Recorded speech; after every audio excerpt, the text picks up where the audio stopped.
Welcome to your favourite YouTube channel Amit Sharma SBSR। और आज फिर एक हमारी नई सरप्राइजिंग वीडियो। और ये वीडियो मैंने बनाई है जो अभी लास्ट वीक में CBSE बोर्ड ने तुम लोगों के जो मार्च 2021 में पेपर होगा उसके लिए सैंपल पेपर इशू किए थे, उसके बेस पे मैंने ये वीडियो तैयार की है। और इसमें मैं तुमसे नया पैटर्न डिस्कस करूंगा और उस पैटर्न के अकॉर्डिंग अब एक तो तुम्हारे क्वेश्चंस कुछ कम कर दिए हैं, टोटल क्वेश्चन 36 आएंगे। और इस पूरे पेपर को दो पार्ट में डिवाइड किया है, पार्ट ए पार्ट बी। और ये जो पार्ट ए है इसमें दो तरीके के क्वेश्चन होंगे, क्वेश्चन नंबर 1 to 16 1 मार्क के क्वेश्चन, और क्वेश्चन नंबर 17, 18, 19 और 20, यानी 4 क्वेश्चन ये तुम्हारे जो होंगे ये थोड़े खतरनाक होंगे। और इन्हीं के लिए हमारा आज का मेन डिस्कशन है, केस स्टडी के ऊपर ये क्वेश्चन होंगे। और ये 4 मार्क्स के होंगे, 4 क्वेश्चन 4 मार्क्स ईच के, तो टोटल मिला के 16 मार्क्स के ये क्वेश्चन होंगे। इसके अलावा जो पार्ट बी है उसमें भी 3 सेक्शन होंगे। और उसका जो पहला सेक्शन होगा उसमें 6 क्वेश्चंस होंगे 2 मार्क्स ईच के, टोटल 12 मार्क्स का होगा ये सेक्शन। और जो दूसरा सेक्शन होगा उसमें 7 क्वेश्चंस होंगे 3 मार्क्स ईच के, और ये टोटल 7 3 या 21 मार्क्स का होगा। और लास्ट सेक्शन जो होगा उसमें 3 क्वेश्चंस होंगे 5 मार्क्स ईच के, और टोटल ये 15 मार्क्स का होगा। तो पहला पार्ट जो होगा, फर्स्ट पार्ट वो 32 मार्क्स का और सेकंड पार्ट 48 मार्क्स का, तो टोटल मिला के 80 मार्क्स का ये क्वेश्चन पेपर होगा तुम्हारा। अब इसमें जो पैटर्न में प्रॉब्लम है वो केवल एक है दिक्कत, क्योंकि 5 नंबर के क्वेश्चन में कोई ज्यादा प्रॉब्लम नहीं है, वही 4 का क्वेश्चन और 6 के क्वेश्चन के बीच का क्वेश्चन होगा, यानी लॉन्ग आंसर टाइप क्वेश्चंस। और 2 नंबर और 3 नंबर के क्वेश्चन पहले से तुम्हारे पेपर में आते रहे, और 1 नंबर का क्वेश्चन भी पहले से आता रहा है। ये जो नई प्रॉब्लम आई है केस स्टडी, और इसके ऊपर मेरे को कल भी एक बच्चे ने बात की थी, और उसी की वजह से मुझे वीडियो बनाने का दिमाग में प्लान आया, और फिर मैंने इसको भी स्टडी किया इस केस को, और ये मैंने तुम्हारे लिए फिर वीडियो तैयार की है। तो इसमें जो 4 क्वेश्चन होंगे केस स्टडीज के, हम उनको आज डिस्कस करेंगे कि वो केस स्टडीज के क्वेश्चन कैसे सॉल्व होंगे। और केस स्टडी का जो क्वेश्चन है वो वैसे ज्यादा कोई इसमें नई चीज नहीं है, क्योंकि केस स्टडीज का मतलब है कि वहां तुम्हारे पास एक टॉपिक होगा, और उस टॉपिक को तुम्हें पढ़ के उसमें मैथमेटिकल कॉन्सेप्ट होंगे कुछ, उन कॉन्सेप्ट के बेस पे कुछ क्वेश्चंस होंगे, 5 क्वेश्चंस मिलेंगे, उनमें से तुम्हें 4 अटेम्प्ट करने होंगे, और वो भी MCQ में होंगे वैसे। लेकिन जब तक तुम सॉल्व नहीं कर पाओगे या उस कॉन्सेप्ट को नहीं समझ पाओगे तब तक उनका आंसर देने में तुम्हें दिक्कत आएगी। तो फिलहाल ये स्टैंडर्ड और बेसिक में अलग अलग दिया है, तो आज हम स्टैंडर्ड के जो 4 क्वेश्चन है केस स्टडीज के, उनको आज हम डिस्कस करेंगे, जो क्वेश्चन नंबर 17, 18, 19 और 20 है। तो स्टार्ट करते हैं क्वेश्चन नंबर 17। स्टूडेंट्स, हमारी पहली केस स्टडी है सनरूम। सनरूम को स्टार्ट करने से पहले केस स्टडी का जो मतलब है वो है एक type of research method which involve in depth and detailed examination of a particular case. किसी एक पर्टिकुलर केस का इन डेप्थ, पूरा डेप्थ में जाके उसका एक डिटेल्ड एग्जामिनेशन करना केस स्टडी कहलाता है। और जो ये सनरूम है इसके लिए हम एक दूसरा वर्ड भी यूज करते हैं, सोलरियम। सोलरियम जो वर्ड होता है वो मतलब है कि अलाउ करना डे लाइट को रूम में, जिससे कि हमें बाहर का तो सब कुछ दिखता रहेगा, वहां से कोई और चीज लाइट के अलावा अंदर एंटर नहीं होगी, जैसे डस्ट पार्टिकल या कोई और। कुल मिला के जो सन रूम है वो जो बनाया जाता है, इसमें डायग्राम इन्होंने दिखाया है सन रूम का। This diagram shows the plans for a sun room. ये डायग्राम शो कर रहा है एक सन रूम के प्लान को। It will be build on the walls of a house. इसे एक हाउस की वॉल्स के ऊपर बनाना है। The 4 walls of a sun room are square clear glass. यहाँ पे एक वर्ड यूज कर रखा है इन्होंने, क्लियर ग्लास। इसका मतलब ये बिल्कुल ट्रांसपेरेंट क्लियर ग्लास होगा, जिससे आगे बाहर का हमें सब कुछ क्लियर दिखेगा। द रूफ इज मेड, और ये जो इसकी वॉल्स हैं ये स्क्वायर की शेप में है। 4 वॉल्स हैं इसकी, 1 2 3, और ये पीछे की तरफ में एक चौथी वॉल आ रही है क्योंकि 3D फिगर है। इसके अलावा जो रूफ है इसकी, ये रूफ हो गई, ये पूरा पोर्शन रूफ का है। और ये रूफ दो पार्ट में डिवाइडेड है। एक तो ये ट्रेपीजियम है, चार एक जैसे चार ट्रेपीजियम क्लियर ग्लास के बने हुए, जैसे वॉल्स हैं क्लियर ग्लास की, सेम उसी तरीके से ट्रेपीजियम भी क्लियर ग्लास के हैं। और एक इसकी जो ये ऊपर का पोर्शन है ये हाफ रेगुलर ऑक्टागन। ऑक्टागन तुम्हें पता होगा, ऑक्टागन की जो शेप होती है वो इस तरीके का ऑक्टागन होता है। ये तुम बना सकते हो इसमें 1 2 3 4 5 6 7 और एक साइड इसकी और बनेगी 8 साइड इसकी ऑक्टागन की तुम बना के इसको समझ सकते हो। और उसका ये हाफ पार्ट है 1 2 3 4, ऐसी 1 2 3 और 4 ये हाफ ऑक्टागन इन्होंने ले लिया है। और इस हाफ ऑक्टागन की ये जो दीवारें हैं ये इस शेप में आएंगी 1 2 3 4। ये भी ऑक्टागन की शेप बन रही है और अंदर भी एक ऑक्टागन है। बस ये कि ये ट्रेपीजियम है तो ये पैरेलल होंगी, ये छोटी होगी ये बड़ी है, क्योंकि इक्वल नहीं होती है। अगर इक्वल होगी तो पैरेललोग्राम बन जाएगा। तो ये ऑक्टागन की हाफ ऑक्टागन है।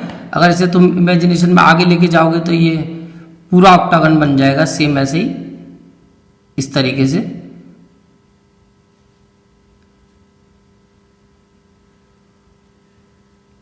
वन टू थ्री और 4 ये इस तरीके से पूरा ऑक्टागन तैयार हो जाएगा।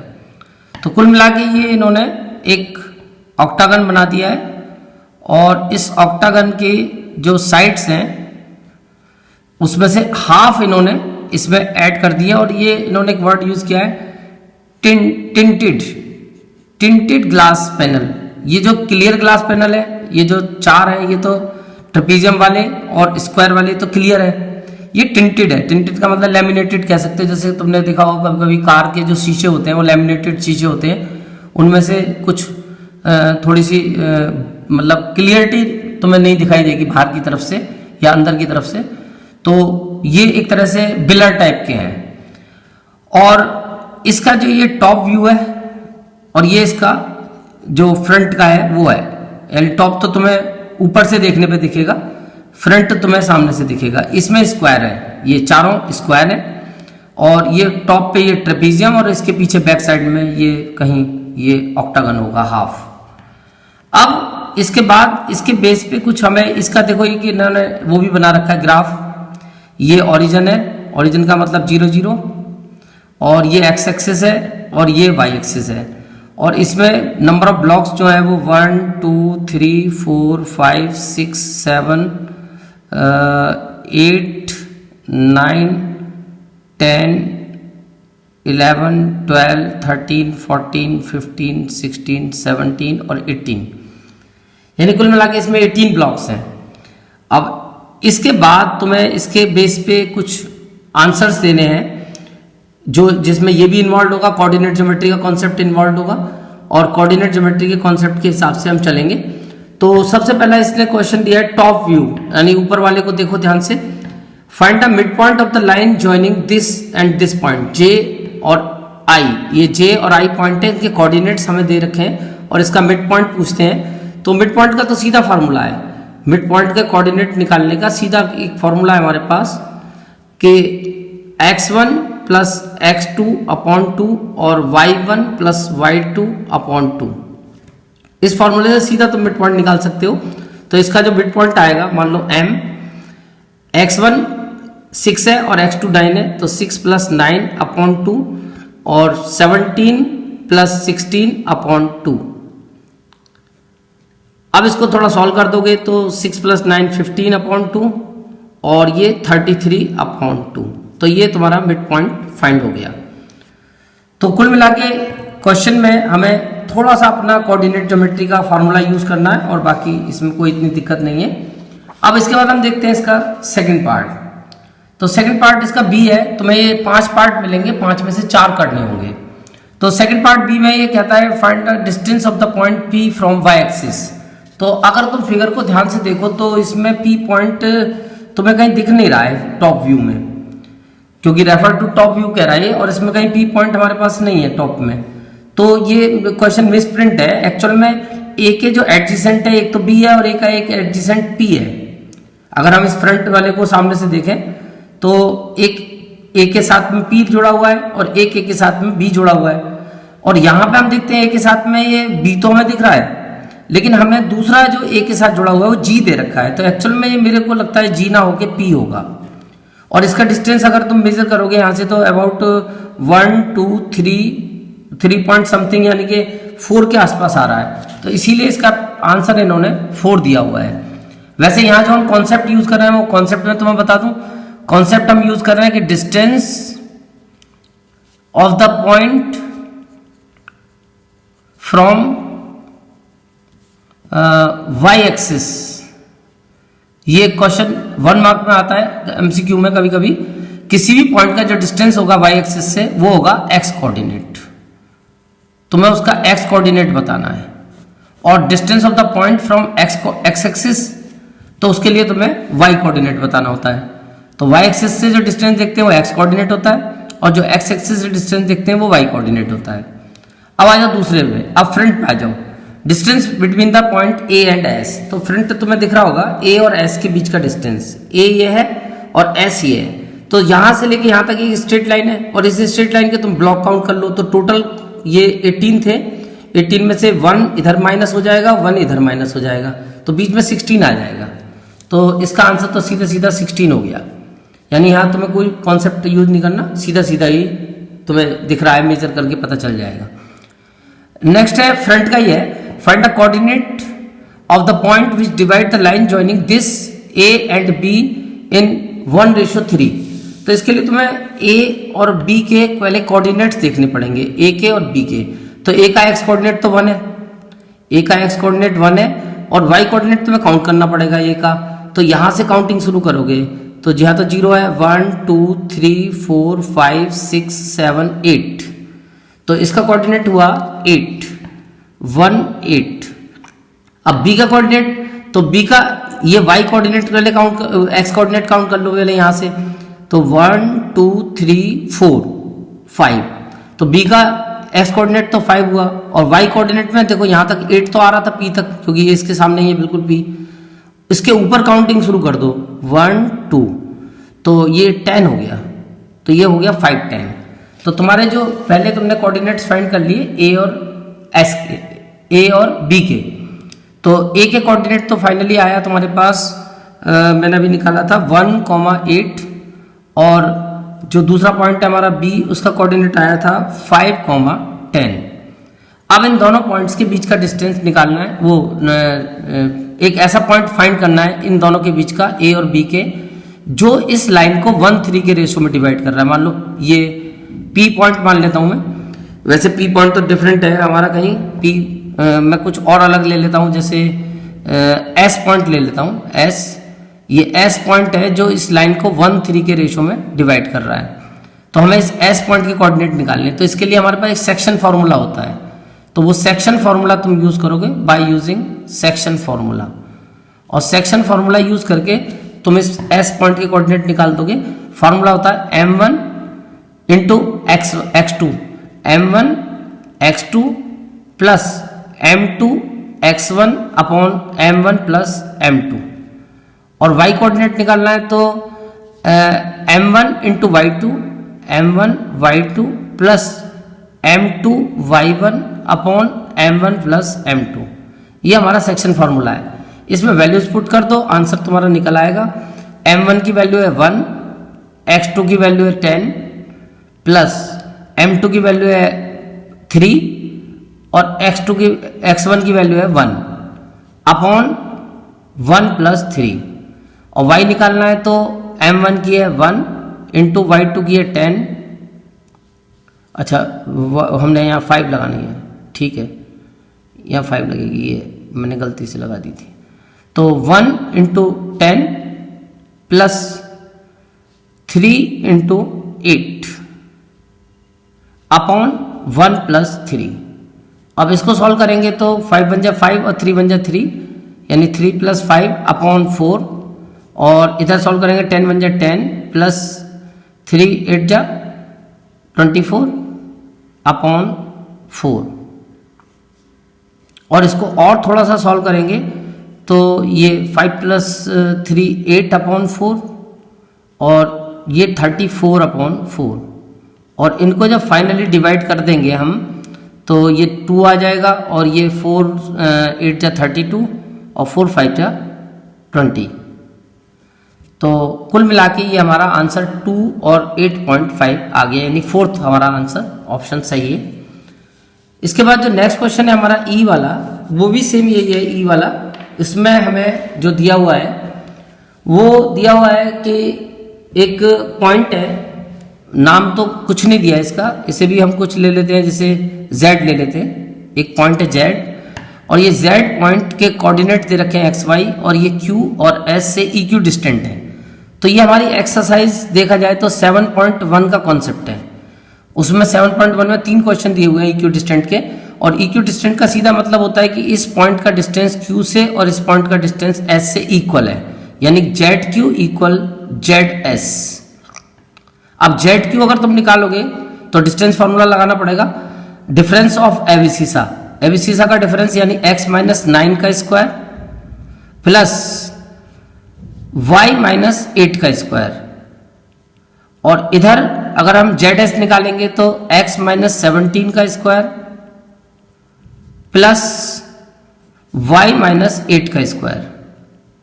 लेकिन अब कैलकुलेशन के लिए तुम्हें रूट कैंसिल करना पड़ेगा, और रूट कैंसिल करने का एक ही तरीका स्क्वायरिंग बोथ साइड। जब स्क्वायरिंग बोथ साइड करेंगे तो दोनों तरफ से रूट कैंसिल हो जाएगा। x - 9 square plus y - 8 square equal x - 17 square plus y - 8 square, और y - 8 स्क्वायर से y - 8 स्क्वायर कैंसिल हो जाएगा, और ये स्क्वायर को एक्सपेंड कर लेंगे, a - b का whole square, x square 9 square 81 minus 9 2 जा 18x, और equal to x square 17 square 289 और माइनस का 34x। अब x स्क्वायर से x स्क्वायर भी कैंसिल हो गया।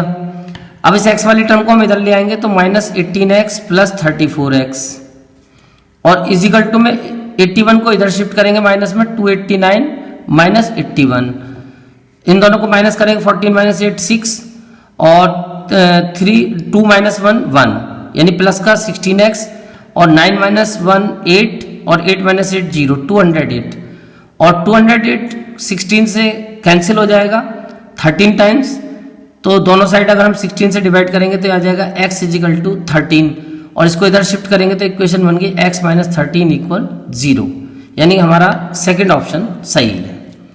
तो इस तरह से तुमने देखा कि इसमें कुछ हमें कोऑर्डिनेट ज्योमेट्री की बेसिक चीज़ें यूज़ करनी पड़ी हैं, और इनको यूज़ करके हम आसानी से ये केस स्टडी को सॉल्व कर सकते हैं।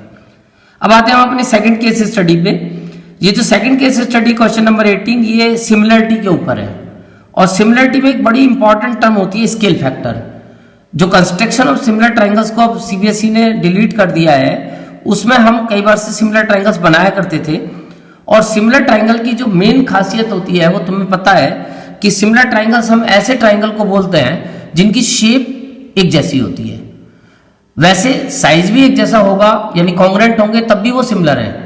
बट यहाँ पे हम केवल अगर सिमिलरिटी की बात करते हैं तो हम शेप की बात करते हैं, यानी जिन फिगर्स की शेप सेम होती है वो सिमिलर फिगर्स कहलाती हैं, और उनके शेप के सेम होने की 2 कंडीशन होती हैं मेन। और वो 2 कंडीशन मेन कौन सी हैं कि अगर तुमने किसी भी फिगर को, जैसे ट्राइंगल है, इसकी साइड है मान लो 3 4 5, और अगर तुमने सारी साइड को हाफ कर दिया या डबल कर दिया, मान लो मैं हाफ कर देता हूं, एक साइड मैंने 1.5 कर दी, एक 2 कर दी और एक 2.5 कर दी, तो ये दोनों ट्राइंगल सेम रहेंगे, क्योंकि इनकी हमने केवल साइज को एक कांस्टेंट स्केल से इंक्रीज किया है या डिक्रीज किया है। तो अगर हम किसी भी फिगर की जो साइज है, अगर उसको सेम रेशो में रीसाइज करते हैं, माने बड़ा करते हैं या छोटा करते हैं, तो वो सिमिलर ही रहती है। दूसरा ऑप्शन कि अगर मान लो हमारे ये कॉरस्पॉन्डिंग एंगल्स इक्वल हैं, 2 फिगर है हमारे पास, ट्राइंगल हैं 2 सपोज, और इनके अगर एंगल इक्वल है, ये x है, ये y है और ये z है, और ये एंगल x है, ये y है और ये z है, तब भी हम कह सकते हैं कि दोनों ट्राइंगल सिमिलर होंगे। यानी कोई भी पॉलीगन को सिमिलर होने की दो कंडीशन मेन होती हैं। Two triangles are said to be similar if their corresponding sides are in same ratio या प्रोपोर्शन और their corresponding angles are equal. अब जिस कांस्टेंट वैल्यू से हम उस साइड के रेशियो को चेंज करते हैं उसको हम एक तरह से स्केल फैक्टर का नाम दे देते हैं। और इस स्केल फैक्टर में मेन चीज होती है कि जो नई फिगर बनेगी, नया ट्राइंगल बनेगा जो उसका सिमिलर होगा ओरिजिनल का। मान लो ये ट्राइंगल ABC हमारा ओरिजिनल ट्राइंगल है और ये triangle A dash B dash C dash ये नया ट्राइंगल है, तो इसकी ओरिजिनल ट्राइंगल की और नए ट्राइंगल की जो साइड्स का रेशियो हम लेंगे, यानी नए ट्राइंगल की साइड ऊपर रखेंगे। हमेशा जो न्यू ट्राइंगल होगा उसकी साइड ऊपर आएगी और ओरिजिनल की नीचे आएगी। ओरिजिनल जो हमारी फिगर है corresponding length of the object की लेंथ तो नीचे आएगी ओरिजिनल, और जो उसकी इमेज बन रही है यानी सिमिलर फिगर जो है उसकी साइड ऊपर आएगी। तो उनका रेशियो जो होता है वो एक तरह से स्केल फैक्टर कहलाता है और वो कंपैरिजन होता है कि हमने जो नई फिगर तैयार की है उसकी सिमिलर फिगर वो उसकी डबल है, ट्रिपल है, हाफ है, तो ये सब चीज हमें स्केल फैक्टर से पता चल जाती हैं। तो दो फिगर को हम सिमिलर कर सकते हैं बाय रिसाइजिंग।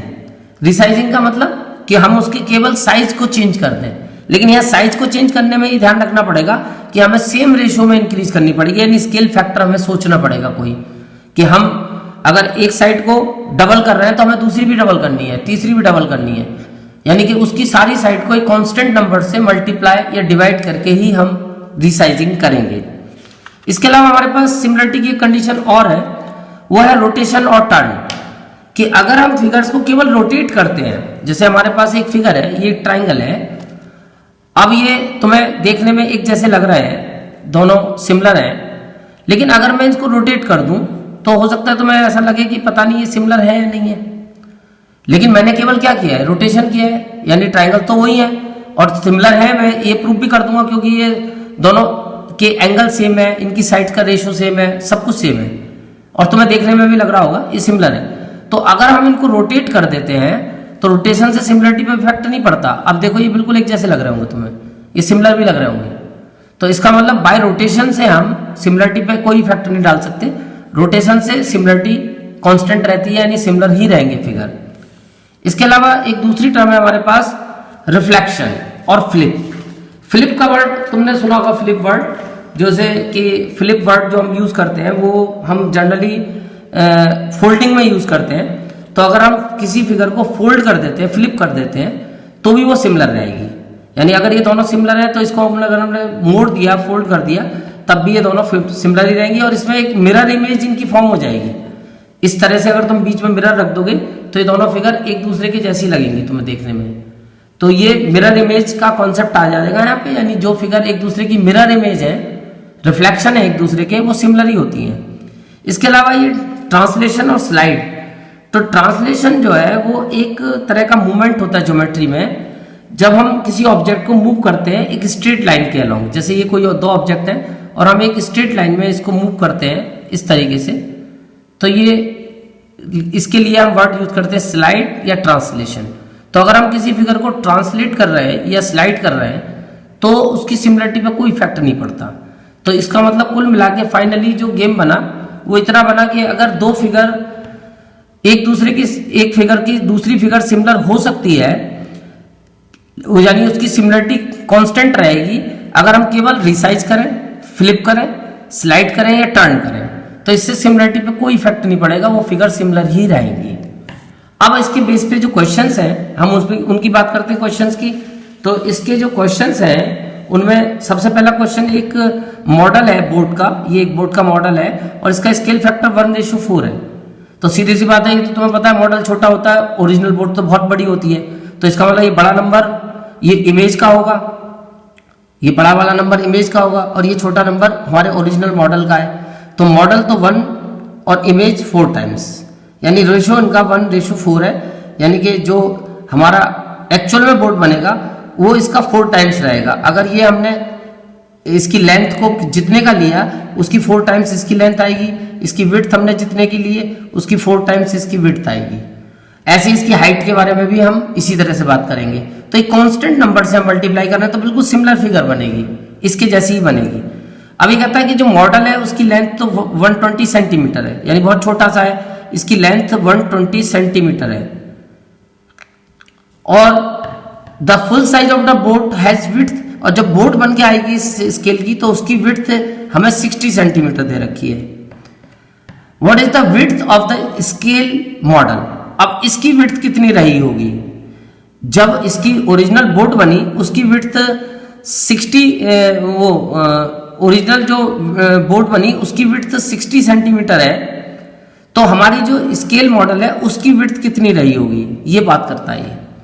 यानी हमें इसके हिसाब से इस ओरिजिनल जो बन के आया हमारा बोट उसके हिसाब से मॉडल की विड्थ बतानी है। तो देखो लेंथ तो पहली बात तुम्हें कंफ्यूज करने के लिए दी है, इस लेंथ का तो कोई यूज ही नहीं है, बात केवल विड्थ की हो रही है। अब विड्थ में भी मैंने बताया कि रेशियो इनका कांस्टेंट है, 1:4 का कांस्टेंट है, यानी कि अगर जितनी इसकी विड्थ है उसकी 1/4 टाइम ये होगी, या जितनी इसकी विड्थ है उसकी 4 टाइम्स ये होगी। तो मान लो इसकी विड्थ मैं थोड़ी देर के लिए x मान लेता हूं कि इसकी विड्थ है x सेंटीमीटर, तो इसकी विड्थ का रेशियो x का इसके साथ अगर तुम निकालोगे तो वो कॉन्स्टेंटली 1/4 आएगा।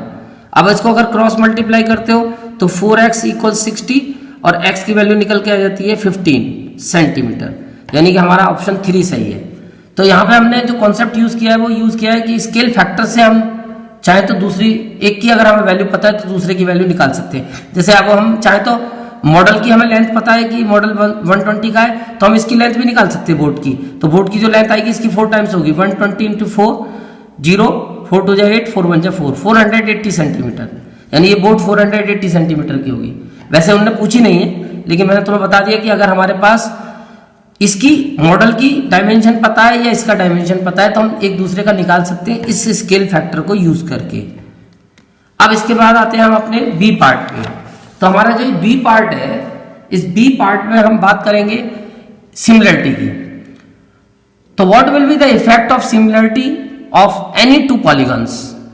अगर हम इनमें से कुछ करते हैं तो इनकी 2 पॉलीगॉन है उनकी सिमिलरिटी पे क्या इफेक्ट पड़ेगा, यानी वो सिमिलरिटी इफेक्टेड होगी या नहीं होगी। तो हम देखते हैं कि अगर हम फ्लिप करते हैं हॉरिजेंटली तो क्या सिमिलरिटी पे इफेक्ट पड़ेगा? नो इफेक्ट, यानी सिमिलर ही रहेंगे। अभी पीछे आया भी था, फ्लिप करने से वो ऐसे ही रहते हैं, सिमिलर ही रहते हैं। फ्लिप का मतलब मैंने बताया था मोड़ना, कि अगर तुम इस फिगर को फ्लिप कर दोगे तो ये सिमिलरिटी खत्म नहीं होगी, ये सिमिलर ही रहेंगे। दूसरी चीज डायलेटेड। डायलेटेड जो वर्ड है उसका मतलब है एक्सपेंड करना, यानी रिसाइज। एक तरीके से अगर हमने जैसे इस ट्राइंगल को रिसाइज कर दिया, यानी कि इसको छोटा कर दिया या बड़ा कर दिया सेम रेशियो में, कांस्टेंट एक स्केल लेके हमने इसको छोटा या बड़ा कर दिया, ये पहले वाला केस बन रहा है रिसाइजिंग वाला। क्योंकि डायलेटेड का मतलब है एक्सपेंड, यानी हम सेम रेशियो में एक्सपेंड कर रहे हैं उसको, कि या तो हम लेंथ को भी डबल कर रहे हैं, विड्थ को भी डबल कर रहे हैं, हाइट को भी डबल कर रहे हैं, तो वो चीज ऑब्जेक्ट जो है हमेशा सिमिलर ही रहेंगे। इसके अलावा ट्रांसलेटेड के लिए भी मैंने तुम्हें वर्ड बताया था कि वो जो मोशन होता है, ज्योमेट्रिकल मूवमेंट जो होता है, वो ट्रांसलेटेड वर्ड को इंडिकेट करता है मूवमेंट एक तरीके से। तो मूवमेंट जो है अगर हम करते हैं एक स्ट्रेट लाइन में तो सिमिलरिटी अनइफेक्टेड रहती है, यानी सिमिलर ही रहेंगे वो। तो अगर ट्रांसलेटेड डाउन करोगे, यानी कि ऐसे स्ट्रेट लाइन में इसको नीचे की तरफ लेके जाओगे तो सिमिलरिटी तो वही रहेगी, यानी ऑब्जेक्ट की साइज पे तो कोई इफेक्ट पड़ ही नहीं रहा, केवल हम उसको मूव कर रहे हैं। इसके अलावा they are not the mirror image of the other. अगर मिरर इमेज नहीं है तो भैया फिर सिमिलर कैसे होंगे? क्योंकि सिमिलर में तो मिरर इमेज सेम बनेगी। अगर इसकी मिरर इमेज देखोगे बीच में, अगर इसके मिरर रख दोगे तो बिल्कुल तुम्हें दूसरी फिगर ऐसी ही दिखाई देगी, यानी सिमिलर फिगर एक दूसरे की मिरर इमेज होती है, ऐसे मान के चलो, यानी शेप एक सेम होती है। तो इसका मतलब ये वाला ऑप्शन हमारे लिए आंसर हो गया, क्योंकि नॉट आ गया इसमें, यानी सिमिलर फिगर मिरर इमेज होती है लेकिन इसमें नॉट आ रहा है, तो इसका मतलब यहाँ सिमिलरिटी इफेक्ट हो जाएगी। इसके बाद में हमारा जो सी पार्ट है उसमें हमें 2 सिमिलर ट्राइंगल्स का स्केल फैक्टर दिया है A:B। तो इनमें से कौन सा स्टेटमेंट ट्रू है? Ratio of their perimeters is 3A:B wrong, false statement है ये। क्योंकि ये एक कॉन्सेप्ट होता है, मैं तुम्हें कॉन्सेप्ट बता दूं यहाँ पे, कि 2 सिमिलर ट्राइंगल के पेरीमीटर का रेशियो उनकी साइड्स के रेशियो के इक्वल होता है। ये तुम्हारी बुक में भी दिया हुआ है इसको जाके सिमिलरिटी के चैप्टर में सर्च करोगे बीपीटी से नेक्स्ट एक्सरसाइज में, तो वहां तुम्हें ये मिल जाएगा कि दो सिमिलर ट्राइंगल के पेरीमीटर का ratio, perimeter of triangle ABC upon perimeter of triangle P Q R equal होगा इनकी साइड्स के रेशियो के, A B upon P Q equal B C upon Q R equal A C upon P R. ये concept होता है, जैसे area का ratio उनकी साइड के रेशियो के स्क्वायर के बराबर होता है, तो सिमिलर ट्राइंगल के पेरीमीटर का रेशियो उनकी साइड के रेशियो के बराबर होता है। तो साइड का रेशियो स्केल फैक्टर तुम्हें ए रेशियो बी दिया है, तो पेरीमीटर का रेशियो भी ए रेशियो बी होना चाहिए। ऐसे ही उनके एल्टीट्यूड्स का रेशियो भी ए रेशियो बी होगा, यानी ये भी ऑप्शन गलत है, वो सही है, ये एल्टीट्यूड का रेशियो सही दिया है, ए रेशियो बी, ठीक है, ये ऑप्शन सही है, क्योंकि एल्टीट्यूड का रेशियो भी साइड्स के रेशियो के बराबर होता है। क्योंकि एल्टीट्यूड के साथ में तुम चाहो तो ट्राइंगल को 2 मिनट में सिमिलर कर सकते हो। अगर ये कोई ट्राइंगल है और ये इसका एल्टीट्यूड है, यानी कि ये एंगल 90 का है, और ये दोनों ट्राइंगल मान लो सिमिलर है, तो इनकी जो साइड्स का रेशियो होगा वो इनके एल्टीट्यूड्स के रेशियो के इक्वल ही आएगा। या मैंने राइट ट्राइंगल का केस ले लिया, इसलिए आसानी से तुम ये बात समझ सकते हो, क्योंकि राइट ट्राइंगल की एक साइड उसका एल्टीट्यूड ही होती है। और अगर तुम कोई स्केलेन ट्राइंगल लोगे तो तुम्हें फिर ये एल्टीट्यूड ड्रॉ करके उनको प्रूव करना पड़ेगा कि ये दोनों ट्राइंगल आपस में छोटे वाले सिमिलर हैं, और ये आसानी से हो जाते हैं क्योंकि ये 90-90 के और ये सिमिलर ट्राइंगल के कॉरस्पॉन्डिंग एंगल इक्वल होते हैं, तो ए से दोनों सिमिलर हो जाते हैं, उससे इनकी साइड का रेशियो और एल्टीट्यूड का रेशियो इक्वल आ जाता है। तो इसका मतलब ये ऑप्शन ठीक है। तो वैसे बाकी के ऑप्शन देखना बेकार है, पर मैं तुम्हें बता देता हूँ कि मीडियंस का रेशियो भी साइड के रेशियो के बराबर होता है।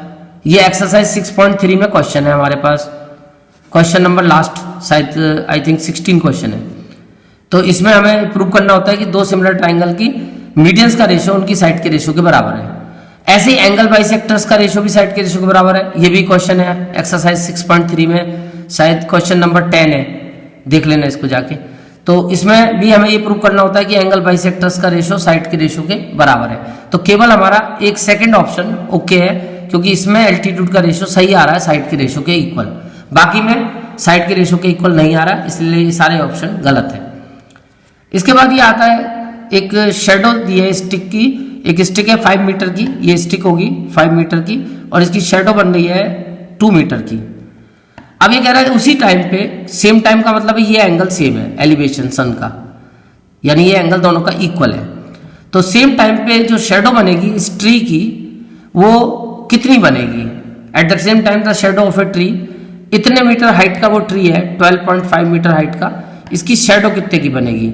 तो सीधी सी बात है कि अगर मैं इसको ए डाल दूं, इसको बी डाल दूं, इसको सी डाल दूं, इसको पी क्यू आर डाल दूं, तो ये एंगल तो सेम है क्योंकि सन का एल्टीट्यूड सेम है, और ये एंगल भी सेम है क्योंकि दोनों वर्टिकल है, 90-90 के होंगे। तो इसका मतलब दोनों ट्राइंगल आपस में सिमिलर है, triangle A B C similar to triangle P Q R. तो जब ट्राइंगल सिमिलर होते हैं तो उनकी साइड्स का रेशियो इक्वल होता है, यानी सेम स्केल फैक्टर। हमने यानी कि सेम रेशियो में ही उसकी साइड को इंक्रीज किया होगा या डिक्रीज किया होगा।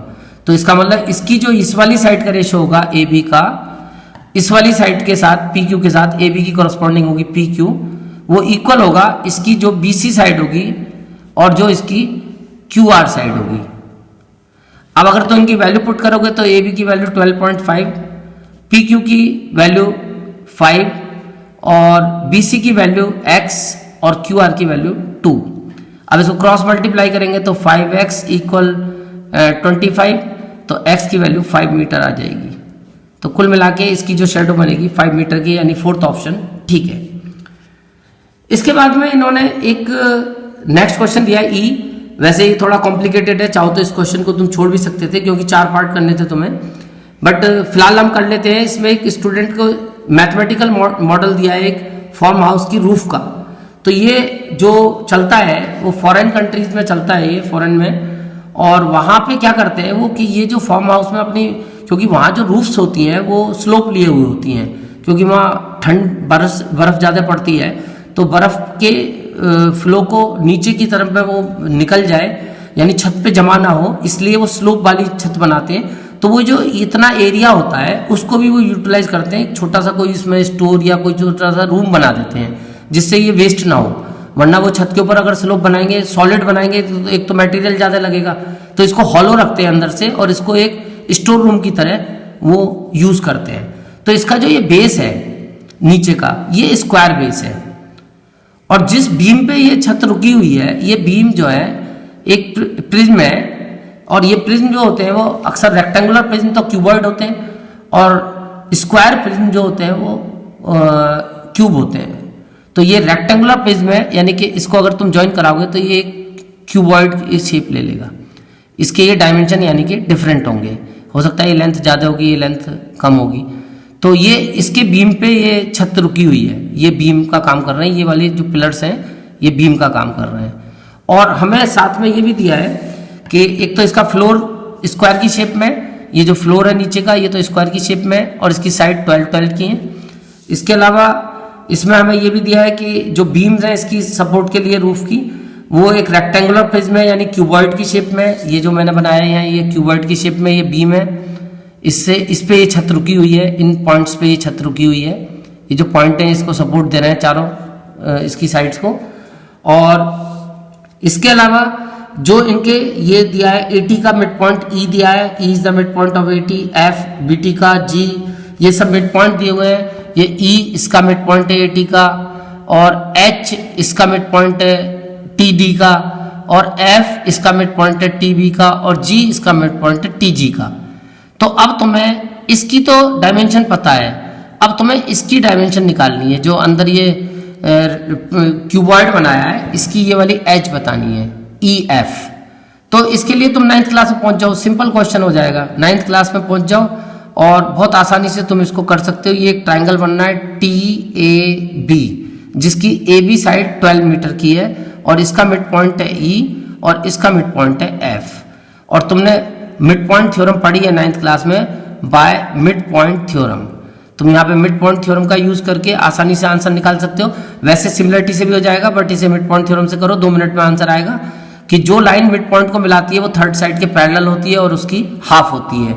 तो इससे आंसर आ जाएगा EF = हाफ ऑफ AB, और फाइनली AB है 12 की, तो 12 का हाफ 6 मीटर। तो इसका आंसर हुआ थर्ड पार्ट। तो तुम्हारा ये 2 सेकंड में आंसर निकल आया। अब आते हैं हम अपनी थर्ड केस स्टडी पे, और हमारी जो थर्ड केस स्टडी है ये है पैराबोलास के ऊपर। तो तुमने अक्सर हाईवे पे देखा होगा कि अंडरपास कुछ बने रहते हैं, और वो अंडरपास की जो ये छत होती है कर्व बनाई जाती है, वो इसलिए कि इस पर प्रेशर रिलीज करने के लिए। जो प्रेशर है एक पॉइंट पे ना पड़ के वो प्रेशर रिलीज हो जाता है, इसलिए इसको कर्व की शेप में बनाया जाता है। अब इसके बाद जब तुम देखोगे कि ये जो पैराबोला होते हैं, एक्चुअल में हमारे पास ये है मेरी चैप्टर 2 की, तुम वीडियो देखो, video number 2, geometrical meaning of the zeros. उसमें मैंने पूरा इसका डिटेल्ड एक्सप्लेनेशन दिया है पैराबोला का। पैराबोला एक कर्व होता है, और ये किसी भी पॉलिनोमियल को हम जब ग्राफिकल रिप्रेजेंटेशन करते हैं तो वहाँ ये कर्व बनता है। कि सपोज हमारे पास कोई पॉलिनोमियल है Px, तो इसको हम लेट कर लेंगे Px = y, और अब हम इसका सॉल्यूशन निकाल लेंगे। और सॉल्यूशन निकाल के जब हम यहाँ पे ये x और ये y, यानी कि जब हम इसमें कोई वेरिएबल x की वैल्यू पुट करेंगे तो हमें इस पैराबोला की वैल्यू मिल जाएगी, इस पॉलिनोमियल की वैल्यू मिल जाएगी, x और y के कोऑर्डिनेट्स आ जाएंगे। उसके बाद जब हम इनको प्लॉट करेंगे यहाँ पे, जैसे कि एक पॉइंट ये आया मान लो, और एक पॉइंट ये आया, एक पॉइंट ये है, एक पॉइंट ये है, इस तरीके से सिमेट्रिक पॉइंट तुम्हें मिल जाएंगे। एक बीच वाली जो लाइन है इसके आसपास के जो पॉइंट्स होंगे ये सिमेट्रिक वे में एक अरेंज हो जाएंगे और एक शेप बन जाएगी कर्व की तुम्हारी। इसी कर्व को हम बोलते हैं पैराबोला। तो ये पैराबोला हम ड्रॉ करते हैं, और मैंने उसमें ड्रॉ करके भी दिखाया है वीडियो में। तो तुम चाहो तो इस वीडियो को देख के, सेकंड वीडियो है geometrical meaning of the zeros, उसमें मैंने इसकी पूरी डिटेल एक्सप्लेन किया है, वहां से तुम इसको देख सकते हो। और इसका जो मिड पॉइंट होता है, यहाँ से जो ये लाइन जाती है, इसको हम एक्सिस ऑफ सिमेट्री बोल देते हैं लाइन को। और ये जो एक्सिस ऑफ सिमेट्री के साथ में जब ये कर्व इंटरसेक्ट करेगा, ये जो पैराबोला है इसके जब एक्सिस ऑफ सिमेट्री के साथ ये जहाँ कर्व इंटरसेक्ट करता है, यानी ये एक तरह से ऐसी लाइन होती है जिसके इधर उधर दोनों तरफ एक सिमेट्री बन जाएगी कर्व में, तो इसीलिए इसको एक्सिस ऑफ सिमेट्री बोलते हैं। और जहां ये इंटरसेक्ट करेगा ये वर्टेक्स होता है इसका पैराबोला का। अब जैसे ये अपवर्ड पैराबोला है और ये डाउनवर्ड पैराबोला है, तो ये पैराबोला की पूरी कहानी जो है वो मैंने उस वीडियो में तुम्हें सुना रखी है। उस वीडियो को देख के तुम इस पूरी कहानी को समझ सकते हो। अब इसके बाद आता है कि ये जो इसका हाईवे का ओवरपास है ये इस पैराबोला से इस पॉलिनोमियल से रिप्रेजेंटेड है, यानी उस पैराबोला की जो पॉलिनोमियल है वो दी हुई है। अब तुम्हें इसके जीरोज बताने हैं, तो भैया ये तो सीधा सीधा पैराबोला के जीरो निकालना, वो उसके पॉलिनोमियल के जीरो निकालना तुम्हें आता है। स्प्लिटिंग मिडिल टर्म से इसके फैक्टर कर दो, तुरंत जीरो पता चल जाएंगे। तो इसके फैक्टर कर लो, 8 बन जाए 8, क्योंकि यहाँ 1 है, 8 बन जाए 8, 8 के 2 पार्ट करने जिनको माइनस करके 2 आ जाए, तो 4 2 जाए 8 और 4 माइनस 2 2 आ जाएगा। तो इसको स्प्लिट कर दो, -4x plus 2x minus 8 common ले लो, x माइनस 4 और 2 कॉमन ले लो, x माइनस 4, तो x माइनस 4 और x प्लस 2। अब इनको दोनों को अलग अलग जीरो के इक्वल ऐड करके अपने जीरो फाइंड कर लो। तो एक जीरो तो इसका 4 आया और एक जीरो जो आएगा x प्लस 2 इक्वल जीरो रख के x की वैल्यू 1 आएगी -2, तो इसके 2 जीरो आ गए 4 और -2। तो ऑप्शन तुम्हारा सही हुआ सेकंड वाला, 4 और -2। तो जीरो निकालने के लिए वही अपना जो जनरल तुम रूल यूज करते हो वही जनरल रूल तुम्हें यहाँ पे यूज करना है और उसके अकॉर्डिंग तुम्हें यहाँ पे फैक्टराइज करना है उसको स्प्लिटिंग मिडिल टर्म के मेथड से, और उससे तुम्हें दोनों जीरो मिल जाएंगे। ये काम तुम एक्सरसाइज 2.2 में करते आए हो। अब इसके बाद में ये कहता है कि highway overpass is represented graphically. अगर इसको हम ग्राफ बनाते हैं तो पैराबोला बनती है। तो ये जो जीरोज है पैराबोला के, zeros of the polynomial can be express graphically. इनको हम ग्राफिकली भी फाइंड कर सकते हैं, और कैसे फाइंड करते हैं तो उसका तरीका वैसे उस वीडियो में मैंने बता रखा है, बट मैं तुम्हें बता देता हूं कि ये जो हम ग्राफ बनाते हैं ये एक्स एक्सिस वाई एक्सिस है और ये एक्स एक्सिस है। तो जब हम इसका ग्राफ बनाएंगे तो ये जो ग्राफ बन के आएगा ऐसे आएगा। मान लो ये पी एक्स का हम ग्राफ बना रहे हैं, ये ध्यान रखना होता है। वेरिएबल क्या है हमारा, तो वेरिएबल मान लो हमारा एक्स है और हम पी एक्स का ग्राफ बना रहे हैं, और वो ग्राफ इस एक्स एक्सिस को जितने पॉइंट पे इंटरसेक्ट करता है समझ लो उतने इसके जीरोज होते हैं, और जिस पॉइंट पे इंटरसेक्ट करता है उसके कोऑर्डिनेट देख लो।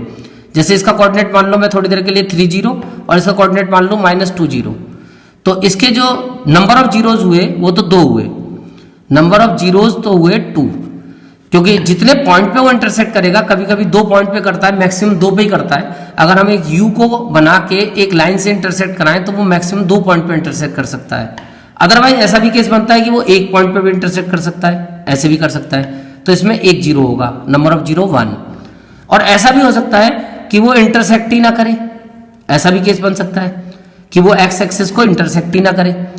तो अगर वो एक्स एक्सिस को इंटरसेक्ट नहीं करता है तो इसका मतलब इसका आंसर होगा नो जीरो। इस केस में कोई जीरो नहीं है, इस केस में 1 जीरो। तो ये सब चीजें मैंने वीडियो में बता रखी हैं।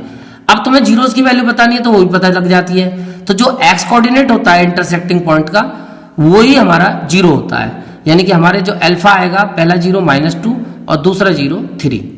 तो इस तरीके से तुम जीरो बता सकते हो। तो ये कह रहा है कि अगर हम उसको ग्राफिकली बनाते हैं तो एक पैराबोला बनती है, तो नंबर ऑफ जीरोज जो होंगे वो किसके इक्वल होंगे, number of points where the graph intersect. तो मैंने अभी बताया एक्स एक्सिस, यानी जो वेरिएबल होता है तुम्हारा उसी पॉइंट पे कट कर, उसी एक्सिस को कट करना चाहिए। अगर तुम्हारा वेरिएबल एक्स है तो एक्स एक्सिस को कट करेगा, और अगर वेरिएबल वाई दे दूं मैं, मान लो पैराबोला तुम्हें दे दूं ये ay² plus by plus c, अगर ये पैराबोला दे दें तो फिर हमें एक्स एक्सिस पे देखना पड़ेगा, वो वाई एक्सिस पे।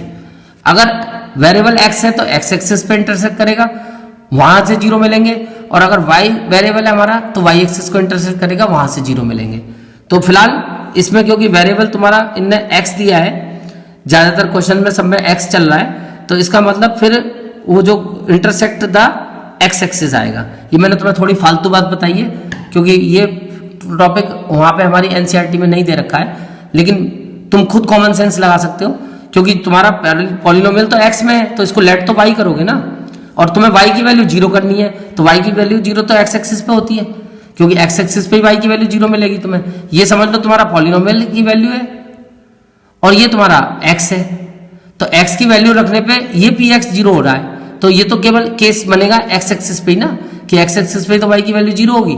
तो इसलिए दूसरा वाला जो वेरिएबल तुम लेट करोगे उसको तुम्हें जीरो करना है। तो तुमने पॉलिनोमियल को वाई माना है तो तुम्हें वाई को जीरो करना है, तो वाई जीरो हमेशा एक्स एक्सिस पे ही होगा। तो इसलिए यहाँ पे आंसर आएगा इंटरसेक्ट एट एक्स एक्सिस। उतने ही जीरोज होंगे जितने पॉइंट पे वो इंटरसेक्ट करेगा। अब आते हैं हम अपने नेक्स्ट क्वेश्चन पे, और हमारा नेक्स्ट क्वेश्चन है ग्राफ ऑफ क्वाड्रेटिक पॉलिनोमियल। किसी भी पॉलिनोमियल का क्वाड्रेटिक का ग्राफ। तो क्वाड्रेटिक पॉलिनोमियल का ग्राफ अभी मैंने बताया पैराबोला बनता है, ठीक है। और ये जो लीनियर होकर होता है तो स्ट्रेट लाइन बनती है, लीनियर का स्ट्रेट लाइन और क्वाड्रेटिक का parabola. The representation of a highway underpass whose 1 0 is 6, एक जीरो हमें दे रखा है 6, अल्फा बराबर 6 and sum of the zeros यानी अल्फा प्लस बीटा बराबर 0, अल्फा प्लस बीटा 0 दे रखा है और अल्फा 6 दे रखा है, कोई बात नहीं, चाहो तो बीटा निकाल सकते हो, इसकी वैल्यू यहाँ पुट करके alpha plus 6 beta plus 6 is equal to 0 यानी बीटा की वैल्यू आ गई -6, तो दूसरा 0 -6 आ गया। अब तुम्हें पॉलिनोमियल फॉर्म करना है इसका, तो पॉलिनोमियल हो जाएगा x square minus alpha plus beta into x plus alpha beta. तो अल्फा प्लस बीटा की वैल्यू तो तुम्हारे पास है 0, तो x square minus 0 into x, और अल्फा की वैल्यू है 6 और बीटा की वैल्यू है -6, तो दोनों को इसको इंटू करेंगे तो 0 हो जाएगा, एक्स स्क्वायर माइनस 0 और ये माइनस माइनस की प्लस से मल्टीप्लाई करेंगे तो माइनस का 36, तो फाइनल आंसर तुम्हारा आ गया x square minus 36, x square minus 36 हमारा पॉलिनोमियल होगा, यानी आंसर हमारा सेकंड वाला ऑप्शन सही है। तो 2 0 निकाल लो अल्फा बीटा, उसके बाद में ये फार्मूले से तुम्हारा पॉलिनोमियल बन जाएगा। इसमें हमें नंबर ऑफ जीरोज बताने इस पॉलिनोमियल के कितने जीरोज होंगे, तो जरा इस पॉलिनोमियल को ध्यान से देखो। हमें इसका मतलब जीरोज का मतलब है एक ऐसी वैल्यू जिसको लगाने पे ही जीरो हो जाए। तो क्या ऐसी वैल्यू कोई हम सोच सकते हैं जो इसको पॉलिनोमियल को जीरो कर दे? नहीं सोच पाओगे। और तुम्हारे पास 3 ऑप्शन भी है, अगर तुम यहाँ 1 लगा के देखोगे तब भी जीरो नहीं आएगा, 2 लगा के देखोगे तब भी नहीं आएगा, 3 पे भी नहीं आएगा। क्यों नहीं आएगा? उसका एक छोटा सा ये लॉजिक है हमारे पास, क्योंकि हमारे पास जो वेरिएबल इन्वॉल्व है वो एक टर्म में है x माइनस 2 स्क्वायर, इसमें वेरिएबल है, और दूसरी टर्म हमारी कांस्टेंट है 4, इस पे तो वेरिएबल का कोई इफेक्ट ही नहीं पड़ेगा, इफेक्ट पड़ेगा वेरिएबल का इस टर्म पे। और इस टर्म में तुम x की कोई वैल्यू लगाओगे, क्योंकि ऊपर स्क्वायर आ रहा है, तो इसका आंसर हमेशा एक रियल नंबर आएगा, वो भी पॉजिटिव या 0। 0 एक केस में आएगा, वो 2 वाले केस में, अगर एक 2 लगाते हो तो इसका आंसर 0 आएगा, और 2 के अलावा कोई वैल्यू लगाते हो तो कोई भी आंसर पॉजिटिव रियल नंबर आएगा, इंटीजर। तो अगर तुम किसी पॉजिटिव को या 0 को +4 करते हो तो तुम्हारा आंसर, अगर 0 करते हो तो 4 आएगा, और अगर कोई पॉजिटिव करते हो तो 4 से ग्रेटर हो जाएगा। तो यानी इसका आंसर या तो 4 आएगा या 4 से ग्रेटर आएगा, 0 कभी नहीं आएगा, क्योंकि 0 की एक ही कंडीशन है जब इसका आंसर नेगेटिव हो। अगर तुम्हारा x माइनस 2 स्क्वायर -4 आ जाए, अगर यहाँ पे तुम -4 पुट कर दो तो -4 + 4 ये 0 बन सकता है, और ये कभी -4 हो नहीं सकता। इसका मतलब इसका आंसर 0 होगा, इसका कोई 0 नहीं है, यानी कि नो 0। एक तरह से इसका आंसर 0 भी ना हो के नो 0। इस पॉलिनोमियल का कोई भी रियल 0 नहीं है, इमेजिनरी 0 हो सकते हैं, फिलहाल रियल 0 नहीं है। तो ये थोड़ा सा अंडरस्टैंडिंग स्किल का क्वेश्चन है, एग्जाम में चाहो तो छोड़ सकते हो। वैसे एक सिमेट्री बनने ई वाला छोड़ दो, यानी शुरू से करते आ जाओ, ई पे वो अटका रहा है तुम्हें। अब इसके बाद हमारी लास्ट केस स्टडी है 4th। इसमें एक 100 मीटर की रेस है, और उस 100 मीटर की रेस में कुछ स्टूडेंट 100 मीटर का ये जो रेस दौड़ रहे हैं, और उनकी जो स्टॉप वॉच से टाइमिंग हमने लिया है उसकी एक टेबल बना दी है। वैसे स्टैटिक्स तुम लोगों ने शायद 9th में पढ़ी है थोड़ी बहुत, तो तुम्हें समझ में आ जाएगी कि 0 से 20 ये ग्रुप डाटा दे रखा है, कंटिन्यूस फॉर्म में, एक्सक्लूसिव फॉर्म में। एक्सक्लूसिव का मतलब इसमें अपर लिमिट नहीं गिनी जाती, यानी जिस स्टूडेंट ने 20 सेकंड में रेस कंप्लीट की है उसको हम फर्स्ट ग्रुप में ना गिन के सेकंड में गिनते हैं, यानी इसमें अपर लिमिट काउंट नहीं करते कंटिन्यूस में या एक्सक्लूसिव। तो इसमें 0 से 20 के बीच में जो टाइमिंग है, जितने लोगों ने 100 मीटर की रेस कंप्लीट की है 8 लोगों ने की है, 20 से 40 के बीच में 10 लोगों ने की है, और ये 13 ने, और ये 6 ने, और ये 3 ने। तो ये सबकी टाइमिंग्स के हिसाब से उन्होंने ग्रुप डाटा बना दिए। टोटल स्टूडेंट ये है मेरे ख्याल से 18 और 3 21 31 37 और 40 स्टूडेंट हैं टोटल। 40 लोगों ने इस रेस में पार्टिसिपेट किया, उनकी ये अलग अलग टाइमिंग्स की बेस पे टेबल बना दी।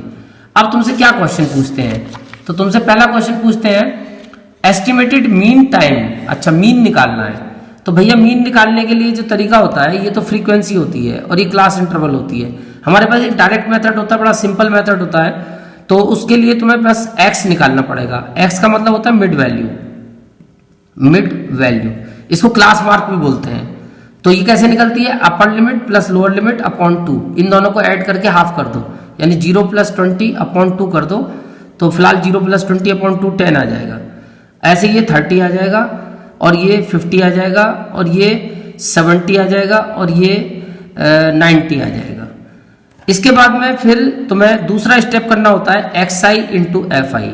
अब ये जो x और f है इन दोनों की मल्टीप्लाई कर लो, x की और f की। तो जब तुम मल्टीप्लाई करोगे 10 इंटू 8 तो ये 80 हो जाएगा, 3 इंटू 10 300 हो जाएगा, 13 5 जा 65 हो जाएगा और 7 6 जा 42 हो जाएगा और 9 3 जा 27 हो जाएगा। यानी कुल मिला के तुमने ये मल्टीप्लाई कर ली। अब तुम्हें जो मीन का फार्मूला होता है वो मैं बता देता हूँ, sigma xi fi upon sigma fi।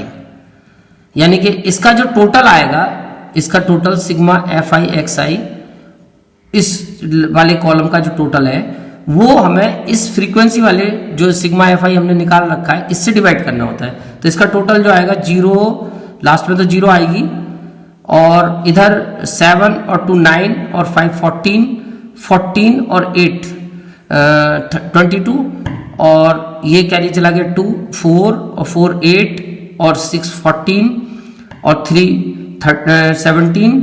17। अब इसको तुम डिवाइड कर दोगे 1720 को 40 से, तो 0 से 0 गया, 4 6 जा 4 4 जा 16, 4 4 जा 16 और 1 4 3 जा 12, यानी 43 हमारा आंसर है। इसका जो फर्स्ट पार्ट है इसका आंसर 43 हमारा थर्ड ऑप्शन है। इसका मतलब ये मीन निकाल दिया हमने। What will be the upper limit of the modal class? अब मॉडल क्लास क्या होती है, अभी तुमने मोड भी नहीं पढ़ा। The class having maximum frequency, maximum frequency वाली क्लास को हम मॉडल क्लास बोलते हैं। तो सबसे ज्यादा फ्रीक्वेंसी जिस क्लास की होगी वही मॉडल क्लास है। सबसे ज्यादा फ्रीक्वेंसी है 13, तो ये हमारी मॉडल क्लास हो गई। और इस मॉडल क्लास की हमें बतानी थी अपर लिमिट, तो इसकी मॉडल क्लास की अपर लिमिट हो गई, ये तुम देख रहे हो अपर लिमिट है 60। हमारी मॉडल क्लास बैठी 40 to 60, इसकी फ्रीक्वेंसी सबसे ज्यादा है, ये मॉडल क्लास है, अपर लिमिट 60, आंसर हो गया 60। इसके बाद construction of cumulative frequency table, एक क्यूमुलेटिव फ्रीक्वेंसी टेबल बनाई जाती है मोर देन टाइप और लेस देन टाइप की।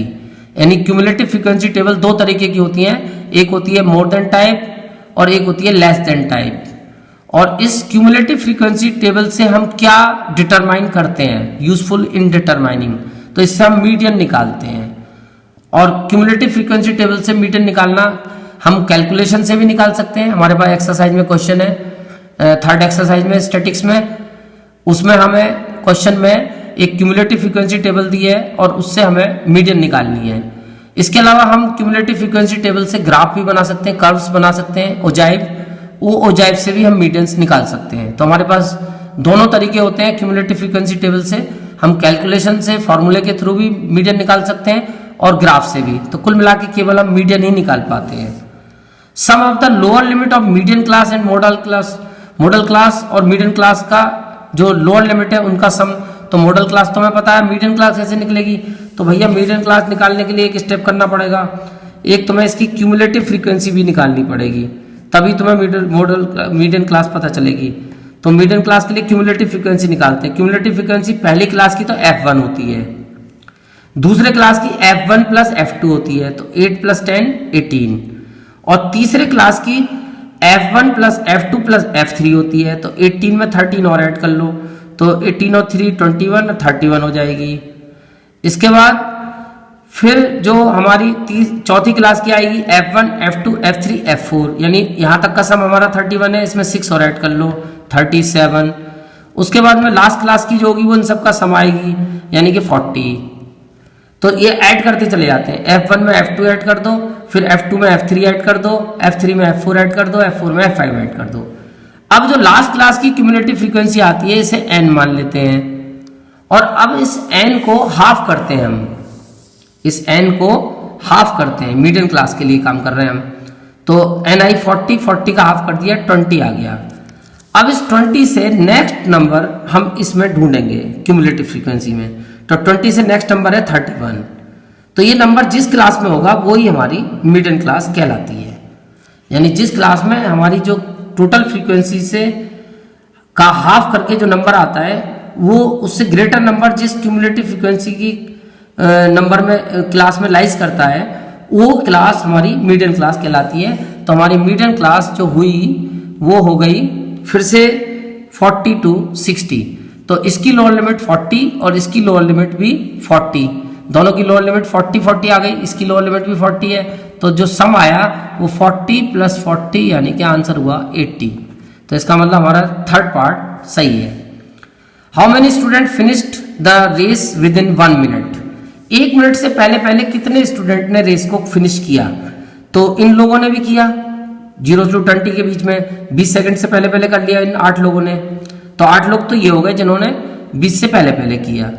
इसके बाद में 20 से 40 यानी 40 से पहले पहले और 20 के बीच में इन 10 लोगों ने भी कर लिया, ये भी लेंगे।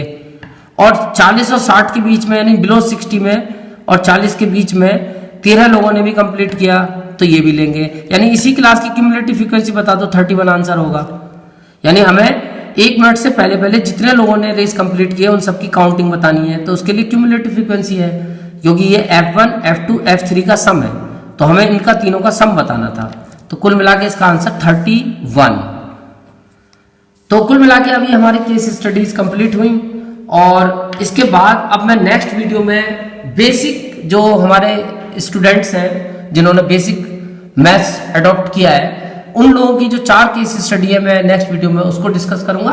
तब तक तुम इसके जैसे और क्वेश्चंस करो और बाकी कोई प्रॉब्लम होगी तो मैं तुम्हें डिस्कस करके बता सकता हूँ।